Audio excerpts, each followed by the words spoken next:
This is the ink blot for Orphan, which was, of all the songs on this record, probably the most influenced by what is currently going on in this world. As you can imagine, Orphan deals with orphans in other countries, specifically refugees, and the refugee crisis that we have. The two worlds that collide in the Middle East, you have the indigenous people of the region who are often, but not limited to, Islamic and Jewish, and some also Christians in the region, like Coptic Christians in Egypt, who have been heavily persecuted. This song kind of explores what happens when the Western world kind of comes into this already very tense region. And the song's kind of divided. The first part of the song is about the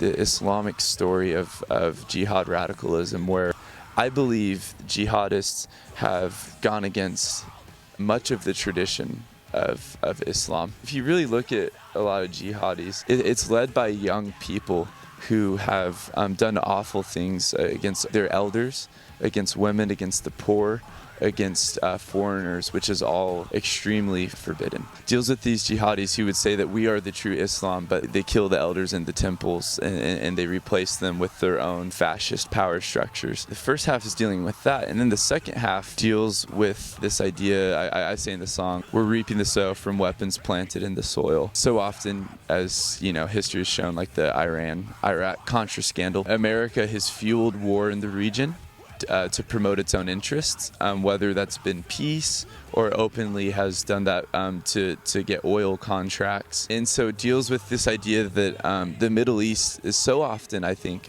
we see it in America as this unstable region because of, you know, the folk religion of people, but forgetting that in a lot of ways the West has fueled that war and has made that war more bloody. In the presence of America is often debated. We put out Panic Room, and I've seen at least 5 or 6 soldiers come forth and say, you know, I was actually guarding poppy fields where they harvest opium in this region. It didn't feel like we were doing that for democracy. The song really, I guess, questions, you know, not only like how does jihad come to power, but also what is the West doing in this region. And I would still describe it in the theme of mental illness that our album deals with, because I think our addiction to oil and addiction to war is a real addiction.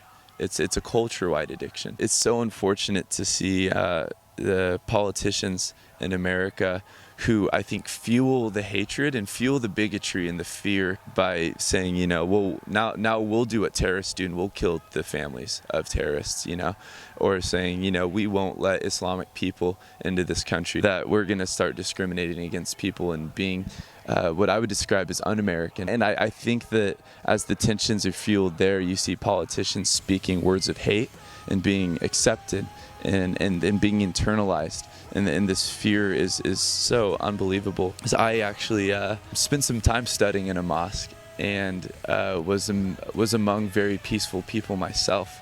And I can only speak to my personal experience. There's this incredible fear that I think isn't natural to being a human, but I think becomes internalized when people hear political messages. Orphan has this idea of these two twins who are separated at birth. One of them becomes a jihadist and one of them becomes a peace activist. And at the end of the song, the peace activist is about to be beheaded by his brother who's in ISIS, and looks up and they meet eyes, and he realizes that that's my brother.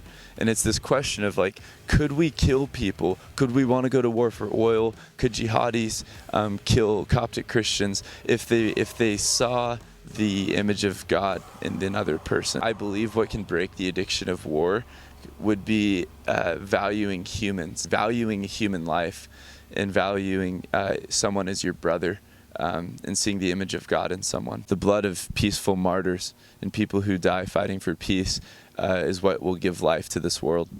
Yeah.